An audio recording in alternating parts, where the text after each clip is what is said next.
Mental math class 10th chapter second polynomials का next part आज हम करने वाले हैं। क्वेश्चन नंबर 36 से क्वेश्चन नंबर 45 तक।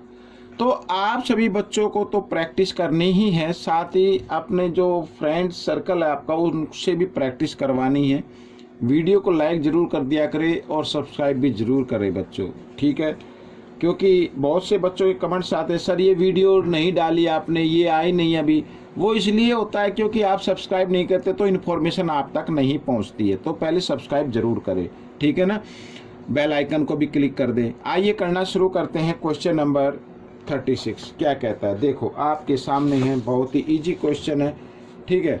अब क्वेश्चन नंबर 36 कहता है, if the sum of zeros of the polynomial, ठीक है, सम ऑफ जीरोज गिवन है भाई, 5x square plus p plus q plus r e bracket में और x, ठीक है, plus p q r is zero. Sum of zeros कितनी आ रही है, जीरोज आ रही है, ठीक है। Sum of zeros, find the value of P cube plus Q cube plus are cube की वैल्यू फाइंड आउट करनी है। अब बच्चों देखो यहाँ पर सम ऑफ जीरोज, ठीक है, क्या गिवन है, ये इधर है p plus q plus r, इनके जो सम है वो क्या दिया हुआ, जीरो दिया हुआ है। बच्चों आपको अब फॉर्मूला लर्न करना होगा। फॉर्मूला होता है, देखो मैं आपको बताता हूँ, यदि कोई number a plus b plus c equal zero के आता है तो a cube plus b cube और प्लस सी क्यूब वो इक्वल होगा 3abc के, ठीक है। अगर a plus b plus c zero के इक्वल आता है तो a cube plus b cube plus c cube equal होता है 3abc के, ठीक है ना। यानी ये जो वैल्यू है इसको हम पहले किस में रखेंगे, a प्लस बी प्लस सी में। यदि उनको सोल्व करने पे जीरो आएगा तब इसकी वैल्यू क्या हो जाएगी, a cube plus b cube plus c cube की 3abc, ये याद रखना है, ठीक है। अब क्योंकि यहाँ पर तो ऑलरेडी जीरो गिवन है तो इसका मतलब क्या होगा, p cube plus Q cube और प्लस आर क्यूब ये इक्वल होगा 3abc, यानी पी क्यू आर, ठीक है, इसके इक्वल होगा। तो यही आपका आंसर रहेगा। एक बार फिर मैं आपको बताता हूँ, यदि p cube plus Q cube plus are cube ये गिवन है, ठीक है, इसकी वैल्यू फाइंड आउट करनी है तो आपको इसको रखना पड़ेगा p plus q plus r में। उनको सोल्व करने पर अगर जीरो आता है तब इसकी वैल्यू क्या हो जाएगी, 3pqr, ठीक है, क्योंकि इसमें तो ऑलरेडी गिवन है, जीरो के इक्वल है। तो इसका मतलब p cube plus Q cube plus are cube 3pqr के इक्वल होगा। तो ये आपका आंसर बन गया। क्वेश्चन नंबर 37 क्या कहता है, देखो इजी है। If one of the zeros of the polynomial, ठीक है, x square minus 9x plus 7k plus 4 is double of the other, then find the value of k की वैल्यू फाइंड आउट करनी है। k की value find out आपको करनी है। आइए करना शुरू करते हैं। लेट वन जीरोज, मान लो 1 0 तो है क्या a, ठीक है, और सेकंड जीरो या अदर जीरो, अदर लिख लो या सेकंड लिख लो, अदर जीरो क्या होगी, इसकी डबल होगी, ठीक है, क्या होगी, डबल होगी। डबल ये हो जाएगी बच्चों, ये डबल हो गई, 2a हो गया, ठीक है, क्या हो गए, 2a हो गया। तो ये आपकी जीरो ही है, खाली जीरोज नहीं लिखेंगे, तो ये हो गई डबल। अब सबसे पहले सम ऑफ जीरोज निकाल लेते हैं। क्या निकाल लेते हैं, sum of zeros. Sum of zeros, sum of zeros क्या होता है बच्चों, माइनस बी बाई ए होता है। माइनस बी क्या है, माइनस 9 है, ए क्या है, 1 है, तो 9 माइनस माइनस प्लस हो जाएगा। और सम ऑफ जीरोज का मतलब a प्लस 2a, ठीक है, इस तरीके से। और 2a या ये आ गया 9 के इक्वल। 2a प्लस 1a को अगर हम ऐड करते हैं तो 3a इक्वल 9 के आ जाएगा। a की वैल्यू क्या आ गई, 9, 3 इधर मल्टीप्लाई में, इधर आकर ये डिवाइड में आ गया, 3 से 9 को डिवाइड किया तो 3 आ गया। तो a की वैल्यू क्या आ गई आपकी, 3 आ गई बच्चों। ये तो a की वैल्यू आ गई। अब हमें तो k की वैल्यू निकालनी है ना, तो a की वैल्यू जरूरी चाहिए थी। तो k की वैल्यू निकालने के लिए तो c में आता है, ठीक है, प्रोडक्ट ऑफ जीरोज। अब यहाँ पे लिखने की जगह नहीं है तो मैं सीधा लिख देता हूँ प्रोडक्ट ऑफ जीरोज, यानी इस तरीके से हम करेंगे, ठीक है। प्रोडक्ट ऑफ जीरोज क्या आता है, c बाई ए आता है, ठीक है। c क्या है 7k प्लस 4 और a 1 है तो इस तरीके से लिख दो। अब बच्चों देखो मल्टीप्लाई करो, 2a को a से मल्टीप्लाई किया तो a स्क्वेयर हो गया, ठीक है, इक्वल 7k प्लस 4, ठीक है। अब क्या करना, a की जगह a की वैल्यू को पुट कर देना है, a की जगह a की वैल्यू को पुट कर देना है, ठीक है ना।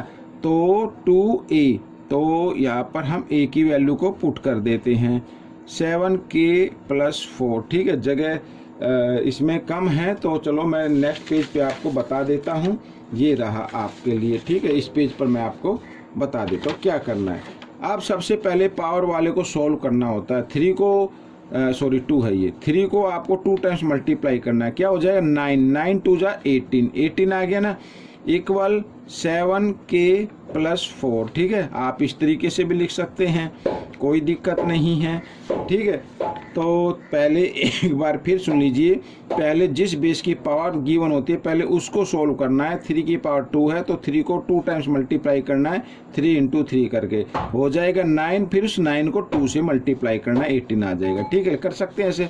अब क्या करना है, अब प्लस 4 है, इधर आकर ये माइनस हो जाएगा, 7k इक्वल 18 माइनस 4, तो माइनस किया तो कितना आ गया 14 आ गया। k की वैल्यू निकालनी है ना आपको, तो 7 इधर मल्टीप्लाई में इधर आकर ये डिवाइड में आ गया, तो 7 1 जा 7, 7 2 जा 14, जब 14 को 7 से डिवाइड करेंगे तो ये वैल्यू आपकी निकल कर आ जाएगी, k की वैल्यू आ गई बच्चों 2, ठीक है। तो ये क्वेश्चन आपका सोल्व हो गया है, ठीक है।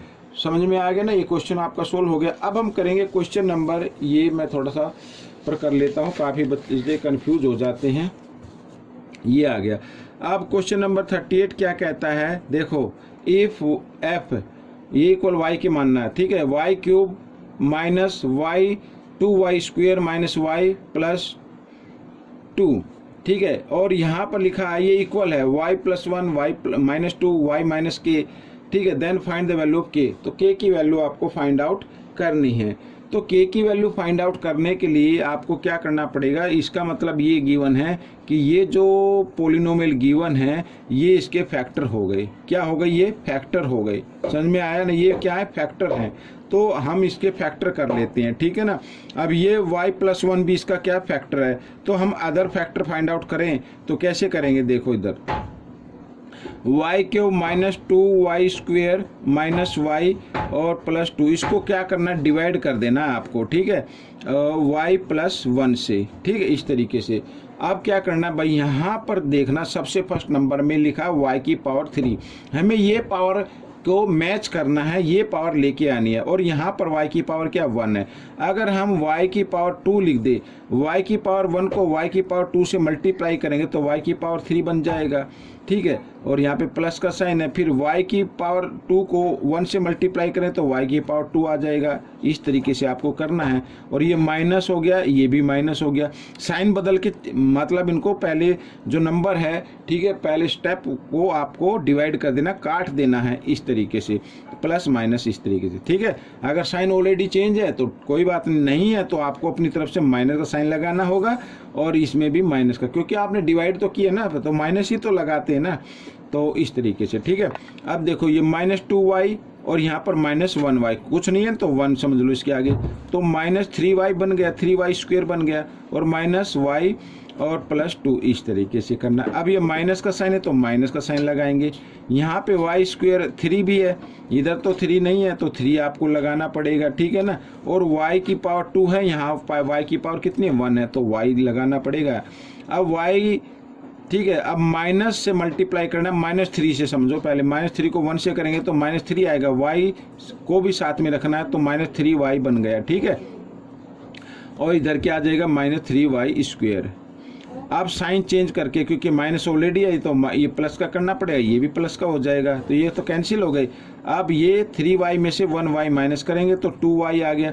अब ये बड़ा नंबर है, इसके सामने प्लस का साइन माना जाएगा, ये वाला, ठीक है, और 2। अब देखो बच्चों इधर प्लस है, प्लस पे लगाना। अब इधर क्या है 2 है, यहाँ पे क्या है कुछ नहीं, तो 2 पे लेंगे, इधर भी सिंगल y इधर भी सिंगल, तो केवल 2 पे जाएगा, तो 2 1 जा 2, ठीक है, और 2y आ गया। आप साइन चेंज करके इनको फिर कैंसिल कर देंगे, तो आपका जो फैक्टर आया है ये आ गया, एक तो फैक्टर ये आया। Y square minus 3y plus 2। ठीक है, ये आ गया आपका फैक्टर। शॉर्टकट से भी कर सकते हैं, बिल्कुल शॉर्टकट से, उसमें थोड़ा सा आपको कंफ्यूज हो जाएगा, तो इसलिए मैं पहले एक्सप्लेन कर रहा हूँ। ठीक है ना। अब क्या करना है, अब आपको इसके फिर फैक्टर करने हैं। ये फर्स्ट, ये वाला फर्स्ट और लास्ट के मल्टीप्लाई करते तो कितना आता है, 2y स्क्वायर आ गया। आपको 2 नंबर फाइंड आउट करने हैं। अब यहाँ पर जिनको मल्टीप्लाई किया है वो दोनों प्लस के, लेकिन बीच में माइनस का है, तो दोनों संख्याओं पे आपको माइनस का साइन रखना पड़ेगा, क्योंकि माइनस माइनस भी प्लस होते हैं। भाई ऐसे नंबर फाइंड आउट करो जिन नंबर को हम मल्टीप्लाई करें तो 2 आ जाए और उनको प्लस करें तो 3 आ जाए। जी हाँ, 2y और 1y होगा। ठीक है ना। तो हमें अब ये क्या करना है, ये 3y की जगह हमें ये फैक्टर लिखने हैं। तो आइए कर लेते हैं, वाई स्क्वायर माइनस 2y और माइनस y और प्लस 2, इस तरीके से। अब ग्रुप बना लीजिए। ठीक है, पेयर का। तो कॉमन नंबर क्या आ गया, y आ गया। यहाँ पर 1y बचा, इधर -2। ठीक है, और माइनस का साइन, इन दोनों में कॉमन क्या है, कुछ नहीं है, तो 1 ले लीजिए। और इधर y माइनस प्लस -2, इस तरीके से। ठीक है, तो y -1 और एक आ गया y -2। भाई जो दोनों ब्रैकेट में है, एक तो वो नंबर लेना है और एक जो ब्रैकेट से बाहर है उसको लेना है। अब हम देखिए, इधर देखो जो फैक्टर गिवन थे, भाई एक तो ये फैक्टर हमने इससे डिवाइड किया और एक ये फैक्टर आ गया आपका, ये फैक्टर आ गया y -2, ये रहा y -2। तो इसका मतलब y -1 और ये रहा y -k। तो यहाँ पर क्या है, y तो y के इक्वल रहेगा। ठीक है, मैं इधर कर देता हूँ y -k, ये इक्वल आ रहा है किसके, y -1 के। ठीक है, वो तो y से तो y कैंसिल कर दीजिए, इक्वल में कैंसिल हो जाते इक्वल नंबर, माइनस से माइनस का साइन कैंसिल हो गया, तो k की वैल्यू क्या आ गई, 1 आ गई। बच्चों ये आपका क्वेश्चन सोल्व हो गया। अब हम करेंगे क्वेश्चन नंबर 39। ठीक है, क्वेश्चन नंबर 39 कर लेते हैं। क्वेश्चन नंबर 39 किधर गया। ठीक है, अभी देखता हूँ बच्चों, क्वेश्चन नंबर 39 मिल नहीं रहा है, कौन सा आता है ये, 36, 37, 38, 39, क्वेश्चन नंबर 39 अभी देखता हूँ। तो ये रहा बच्चों क्वेश्चन नंबर 39। ठीक है, कोई क्या कहता है क्वेश्चन नंबर 39, देख लेते हैं। Find the common factor, common factor आपको फाइंड आउट करना है। यहाँ पर 3 नंबर गिवन है, x की पावर 2 -1 और एक है x की पावर 4 -1 और एक दिया हुआ x -1 होल स्क्वायर। ठीक है, तो हमें क्या करना, कॉमन फैक्टर फाइंड आउट करने हैं। तो कॉमन फैक्टर हमें इनको कर लेना है। आइए इसको हम लिख सकते हैं x की पावर 2 और -1 की पावर 2 लिख सकते हैं ऐसे ब्रैकेट में डाल के। ठीक है, अब a square minus b square हो गया। ठीक है, इसको नीचे कर लेंगे। अब ये जो नंबर है इसकी पावर 4 है, तो इसको लिखा जा सकता है x की पावर 2 और इधर 2 लिखा जा सकता है ऐसे, और 1 की पावर 2 भी लिख सकते हैं। ठीक है, और यहाँ पर x -1 स्क्वायर है, तो इसको 2 टाइम्स लिख सकते हो आप इस तरीके से। ठीक है, यहाँ पर भाई होल पूरे की पावर 2 है ना, होल स्क्वायर है, तो इसको 2 टाइम्स लिखा जा सकता है। अब देखो इधर, अब a square minus b square का फॉर्मूला लगाना, तो क्या होता है a प्लस b और a माइनस b। ठीक है, इसके तो ये फैक्टर आ गए हैं, और इसको भी हम कर सकते हैं, ये पूरे को a मान लो, a square minus b square, तो क्या होगा a प्लस b। ठीक है, और a माइनस b, ये 2 आ जाएगा इधर। ठीक है, और ये यू का यूँ।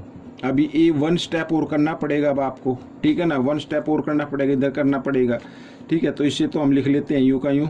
ठीक है, और ये आ गया, इसका तो कोई नहीं बनेगा, यहाँ पर ये आ गया। ठीक है, और ये अब ये देखो, यहाँ पर x स्क्वायर -1 है ना, तो इसको हम a square minus b square कर सकते हैं। अब 1 की भी पावर अगर हम 2 लगा दें तो कोई दिक्कत नहीं है। ठीक है, 1 को 2 टाइम्स मल्टीप्लाई करो 1 ही आएगा, तो a square minus b square किसके रूप फॉर्म में आएगा, a प्लस b और a माइनस b में। ठीक है, और इधर ये x -1 और x -1 ये हो गया। अब इन तीनों में कॉमन देखो बच्चों, कौन सा नंबर आ रहा है, x -1 आ रहा है, x -1 आ रहा है। ठीक है, ये आ रहा है, तो कॉमन फैक्टर क्या हो गया, यहाँ पर मैं लिख देता हूँ, है ना, इजी कॉमन फैक्टर तो हो गया बच्चों x -1, ये आपका आंसर आ गया। ठीक है, कॉमन फैक्टर आ गया ये। तो ये क्वेश्चन आपका सोल्व हो गया। अब हम क्वेश्चन नंबर 40 करते हैं। क्वेश्चन नंबर 40 में भी क्या करना है, फाइंड द कॉमन जीरो। अब इसमें कॉमन जीरोज फाइंड आउट करनी है, बिल्कुल ईजी है। ठीक है, तो यहाँ पर भी 3 नंबर है, 1 2 और 3, ठीक है। पहले हम इसके फैक्टर कर लेते हैं, x square plus 2x plus 1, ठीक है। तो इसको हम लिख सकते हैं बच्चों, वही करना है, 1 लास्ट वाले पद को और फर्स्ट वाले टर्म को, यानी फर्स्ट और लास्ट टर्म को मल्टीप्लाई करना, तो 1x स्क्वायर आ जाएगा, ठीक है। और ये जो मिडल टर्म है इसके फैक्टर करते हैं, तो ऐसे फैक्टर फाइंड आउट करो, मल्टीप्लाई करे तो x स्क्वायर और प्लस करे तो 2x, तो ये तो बिल्कुल सिंपल है, 1x और 1x होगा। तो इस 2x की जगह क्या लिखना है आपको, 1x और 1x लिखना है, ठीक है। x square plus 1x plus 1x plus 1, ठीक है, और इक्वल 0, क्योंकि हमें कॉमन जीरोज फाइंड आउट करनी है।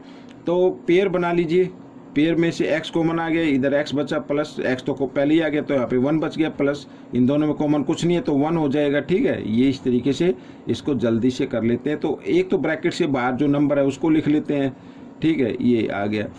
तो यहाँ पर कॉमन जीरोज क्या आ गई बच्चों, यहाँ पे इसकी जो जीरोज आई है इस पॉलिनोमियल की वो आ गई -1 और -1, ठीक है। ये तो हो गया ये वाला। अब इसको भी कर लेते हैं, एक्स स्क्वायर इसको कर लेते हैं, इसको भी मान लेते हैं बी स्क्वायर, ठीक है। इस तरीके से ए स्क्वायर माइनस बी स्क्वायर और इक्वल 0 कर लेते हैं। तो क्या होगा, ए प्लस बी और ए माइनस बी, ठीक है, इक्वल 0। तो x की वैल्यू निकालें तो -1 इधर आकर +1 हो जाएगा, और ये +1 है तो इधर आकर ये -1 हो जाएगा, ठीक है। अब ये नंबर आ गया इधर, ये वाला नंबर आ गया, इसके इधर कर लेते हैं, ठीक है। ये इसको 1 लिखा ना, तो 1 की पावर 3 कर लेते हैं। तो ये फॉर्मूला होता है ना, a की पावर 3 प्लस b की पावर 3, अगर फैक्टर करने हो तो क्या होगा, a प्लस b, ठीक है। और फिर ब्रैकेट में आएगा, क्या आएगा, ये प्लस का साइन है, ये देखना पड़ेगा बच्चों, ठीक है ना, चलो कोई बात नहीं। तो फिर क्या आता है, कोई दिक्कत नहीं है, A square minus A B plus B square, ये आता है, ठीक है। तो हम इसको इस फॉर्म में लिख लेते हैं, ठीक है। तो a प्लस बी यानी x प्लस 1 ऐसे, और इधर ये a square x square minus A b x आएगा और प्लस बी स्क्वायर यानी 1 आ जाएगा, ठीक है। अब इसकी तो इक्वल 0 की कर लेते हैं, तो x प्लस 1, तो इधर क्या आ जाएगा, ये अगर इसको भी 0 की इक्वल माने तो ये +1 है, इधर आकर ये -1 आ जाएगा, ठीक है, -1 आ जाएगा। अगर इसके तो इसको करने की जरूरत नहीं है बच्चों, ये आ गया, ठीक है। कॉमन फैक्टर एक तो ये हो गया, इधर ये आ गया, ये आ रहा है। तो कॉमन फैक्टर आप में तीनों में जो मैच कर रहा है कौन सा है, वो -1 है। तो कॉमन फैक्टर क्या होगा, सॉरी कॉमन जीरोज, फैक्टर नहीं, फैक्टर तो ये हो गए, फैक्टर तो ये हो गए, ये वाला, ठीक है, ये फैक्टर हो गए। और लेकिन जीरोज क्या हो गई, कॉमन जीरो यहाँ पर मैं लिख लेता हूँ, हो गई -1। तो ये आपका आंसर निकल गया बच्चों, ठीक है। तो वीडियो थोड़ी सी लेंथी हो गई, कोई दिक्कत नहीं है, आपको सिर्फ वीडियो को पूरा देखना है, स्किप नहीं करना है, प्रैक्टिस जरूर करनी है, ठीक है। होमवर्क हो या आपका एग्जाम की तैयारी हो या मेंटल मैथ क्विज की तैयारी हो, तो आपको प्रैक्टिस जरूर करनी पड़ेगी। मिलेंगे नेक्स्ट पार्ट में, टिल देन थैंक यू।